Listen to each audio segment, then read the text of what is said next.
Hi, fifth graders. It's Valerie from the Putnam County Library. And every month I'm going to create a video about the books that are in your classroom collections and kind of make you familiar with the author and the genre. And then I'll always include in the classroom collection some extra fun books because not everybody likes to read the same things. You are welcome to put books on request.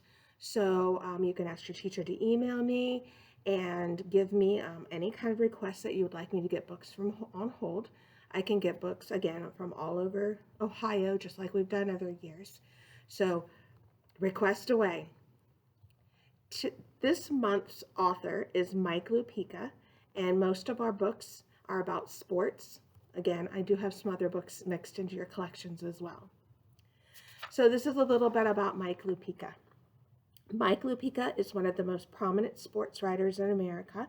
His longevity at the top of his field is based on his experience and insider knowledge, coupled with a provocative presentation that takes an uncompromising look at the tumultuous world of professional sports. Today, he is a syndicated columnist for the New York Daily News, which includes his popular Shooting from the Hip column, which appears every Sunday. He began his newspaper career covering the New York Knicks for the New York Post at the age of 23. He became the youngest columnist ever at the New York paper with the New York Daily News, which he joined in 1977. For more than 30 years, Lupika has added magazines, novels, sports biographies, and other nonfiction books on sports, as well as television, to his professional resume. For the past 15 years, he has been a TV anchor for ESPN's The New Sports Reporters. He's also hosted his own program, The Mike Lupika Show, on ESPN2. So he is best known for his sports books, and they all run about the fifth to sixth grade level. And so we're going to share a few of those today, and then they'll be in your classroom collections. Then I have a couple of other books I'd like to bring to your attention too, because we have several other specific authors that write sports as well. This one's called Game Changer.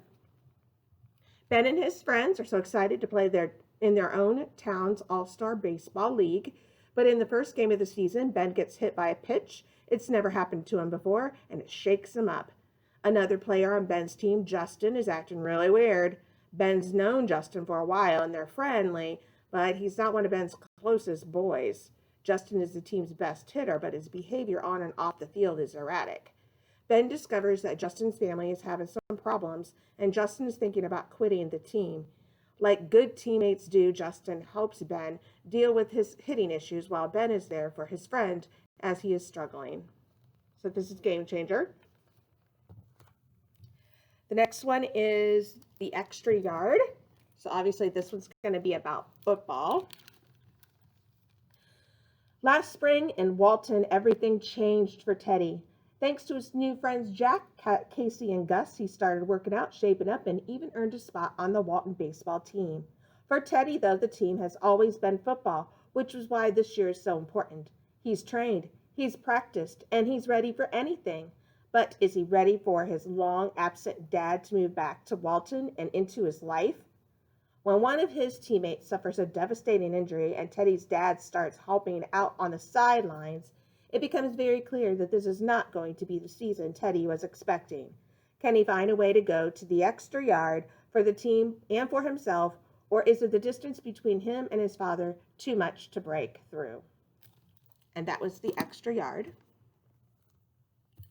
This one's called Lone Star. So we had a baseball and a football. I think we're going to skip Lone Star and go to a basketball one. This one's No Slam Dunk. Wes's father always told him that there was only one ball in baseball, that you had to know when to take it yourself and when to give it up, that finding the right balance was key. So it's every practice and game, Wes tries his best to be a good basketball player and, above all, a good teammate. As the season kicks off, Wes finds that not everyone on his team has the same idea. All-star player and the Hawks point guard, De Niro, Ray seems determined to hold the spotlight on the ball even if it means costing his team the game. If Wes is to lead the Hawks to the playoff, he'll need to find new ways to dish out an asset, even if it means his most important one comes off the court. So that's no slam dunk. Let's see here. Then we've got, this one is a little different. It is about basketball, but if you happen to like to have a little bit of a holiday twist to it, it has a little bit of a Christmassy feel to it. So this is Miracle on 49th Street.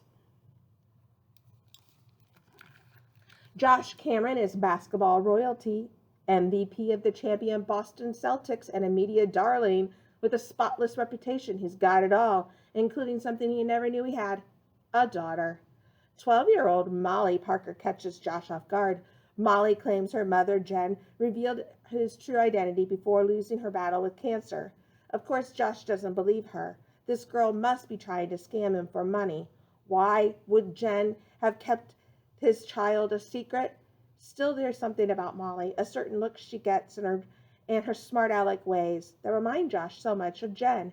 Yet as Molly gets to know Josh, it's she who has the doubts. Suddenly she understands why her mother never wanted her to know the real Josh Cameron, the one that Cameron never sees. Josh has room in his heart for only two things, basketball and himself. Does Molly really want this man for a father? And this is The Miracle on 49th Street. And I told you I had a couple of other books that I wanted to bring to your attention from other authors. And so Derek Jeter also writes a lot of sports books, Tim Green and Matt Christopher. And so I have a Tim Green book in each one of the collections, and some Derek Jeters and some Matt Christophers. So this is Matt Christopher, and this one happens to be called Wheel Wizards. Seth Pender was the victim of a terrible accident that left him wheelchair-bound for life. He's understandably filled with anger and confusion, and he lashes out at family and friends.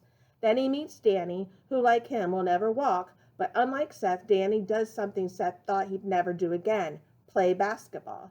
Stunned, Seth watches Danny sink 15-footers and dribble with ease, all from a wheelchair. Is this something Seth can learn to do too? If he's to succeed, he'll need to face the challenges his situation has handled him head on. And that was Wheel Wizards. And the Derek Jeter book that I have chosen today is called Change Up. Derek is sure this will be the best baseball season yet. His dad kept his promise to coach the team, and Derek has the season all mapped up. He will be start at shortstop, and the team will cruise to a championship, but Derek quickly discovers that life doesn't always go according to plan. His team needs a lot of work, and Derek doesn't get on time that he wanted as a shortstop. As he struggles with disappointment, he comes to realize through his growing pains that he has a lot to learn from his coaches, from his family, from his teammates, and from trying new things. Derek isn't sure that he will ever make a great pitcher or catcher, but he knows no matter what position he's playing, the best lesson he's learned is how to be a great team player. Now, can he help the rest of the team share that attitude? And that was Derek Jeter's Change Up. So again, you all get to pick one of the books that are in the classroom collection. Next month, we'll give you some new books along with a new author and genre. And if you have any book requests, you can have your teacher email me, and I will put those books on hold. Until next time, have a great day.